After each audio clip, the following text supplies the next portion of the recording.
ما یه پدر مادری داریم دیگه، اون شروع این بشر یک پدر مادریه. یعنی واقعا شما فکر میکنید که ما یه جدی داشتیم توی باغ زندگی میکردن، 2 نفری با هم مثلا برهنه بودن یا لباسی داشتن و لباسشون رو مثلا شیطان اومده برکنده، آدم چند هزار سال پیش میزیسته؟ میگم هیچ چیز بوده احتمال 10,000 سال پیش. 10,000 سال پیش.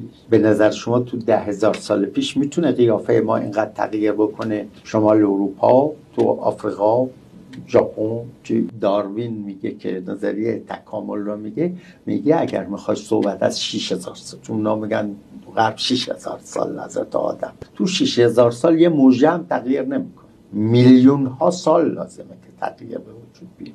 نوح چند سال پیش میزیسته؟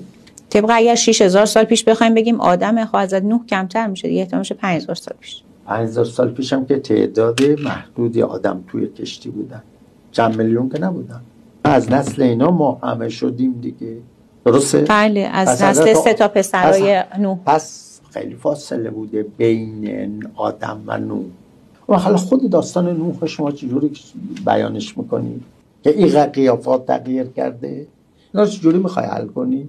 تمثیل انسان نمای نئاندرتال 100,000 سال پیش روی زمین میزیسته. قدش خمیده تر از انسان بوده، انسان فعلی. بله. مغزش هم کوچکتر بوده. انسان نمای کرومانیوم 50,000 سال پیش میزیسته، یه مقداری راستر، یه مقداری هم مغزش بزرگتر.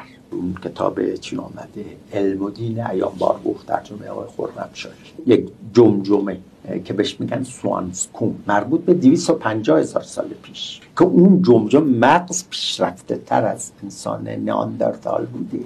اون انسان نئاندرتال اگر قرار بوده از نسل انسان سوانسکوم باشه، باید خیلی پیشرفته تر از انسان امروزی باشه.